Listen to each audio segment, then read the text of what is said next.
So again, so the course, the skill set for your brokers as versus from the world we came from, what did they have to do differently to work for you as opposed to, your bigger names, more sort of vanilla sort of I brokers? think we had this sort of well, we had a few sort of strap lines, but it was just like we get shit done. Okay. And it was very much like that Alexander Hall Foxton's mindset, wasn't it? Yeah. That like you kind of work hard, play hard, but always answer the phone.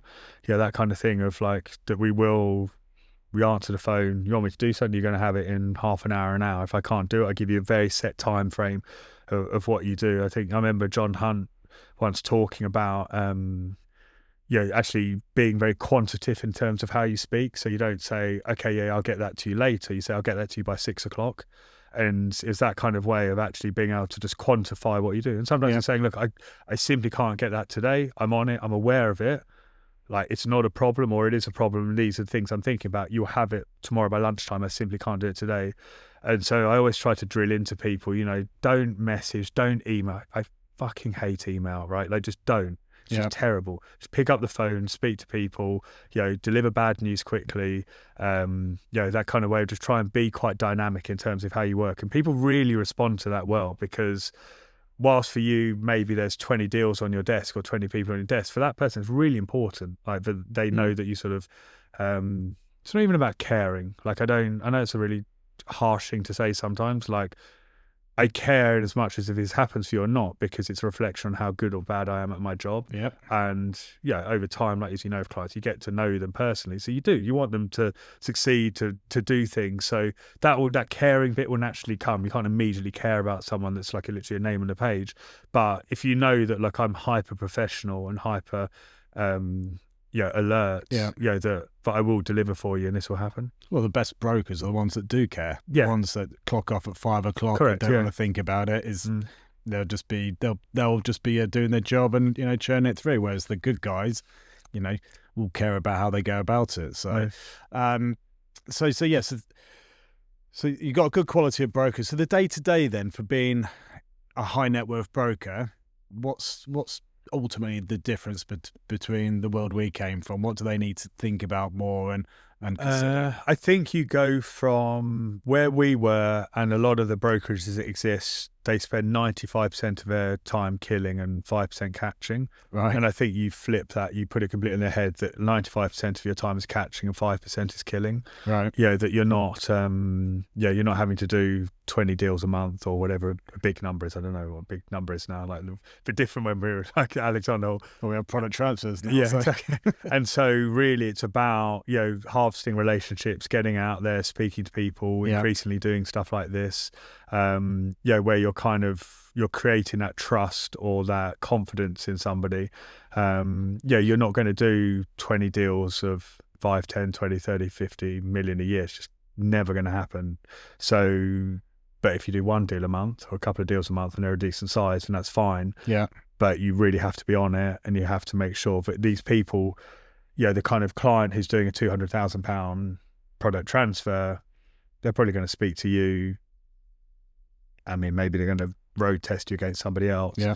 But generally, these guys who are high net worth, ultra high net worth people, they're going to have bankers chasing them. Accountants are going to know 27 different people who are going to help them out. Their mate that they work with, or so you need to almost make sure that you're that kind of central person that they go to and they trust. Yeah. So like I said, it's kind of 95% of your time is catching, developing relationship, putting yourself out there as an expert, understanding that field. If somebody makes reference to some kind of technical tax point, okay, you're maybe not going to be a tax expert and understand it, but you have to understand the nuance of what they're talking about. Otherwise, that kind of moment's lost, as it were. Rather than so they're waiting for another deal to come to. Correct, and yeah. obviously what have you.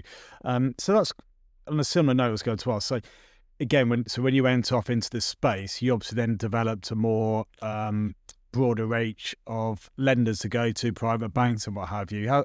How did you sort of penetrate that sort of area and get in with a few of the more quirkier options? I think it's like relationship led. And what I found is increasingly people at the higher end weren't chasing rates so much. They just wanted certainty of deals happening. So it's kind of picking the winners with the lenders. As you know, like within private banks, quite often it's not necessarily the private bank you go to, it's the banker within that bank that can make stuff happen or is motivated to make a credit deal happen. So yes, did we have dozens of different obscure banks? Yes, but we still probably use the same dozen over and over again. And then now and again, you could go and pull from people.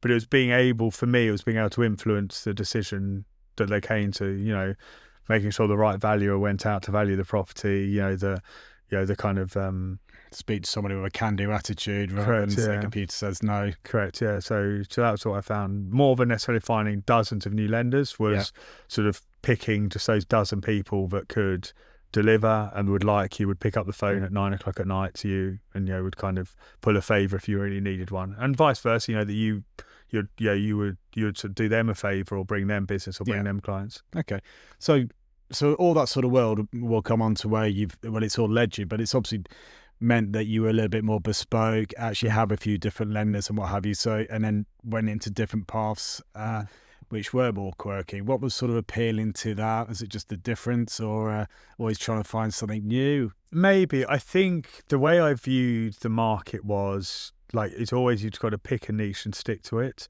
That I think there's so many voices now saying that everybody does everything, that I think especially from a marketing perspective, people need to understand what you are good and bad at.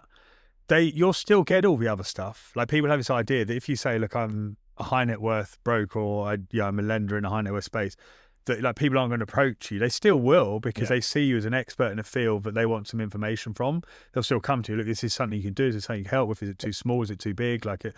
And so a little bit of that kind of picking a niche is just giving yourselves like a marketing angle that that you can kind of focus on and that you can go into. Because you can always say to people, look, I can still do that. I mean, we still say the same thing now. Like, we try and lend loans sort of 3 to 5 million upwards. If someone comes to us, £1 million loan, we'll do it.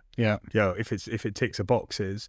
But there's only so much time in the day, and only so much. And I want to be focusing on the biggest and the best clients that I can, so I don't want to be just scattergunning everywhere.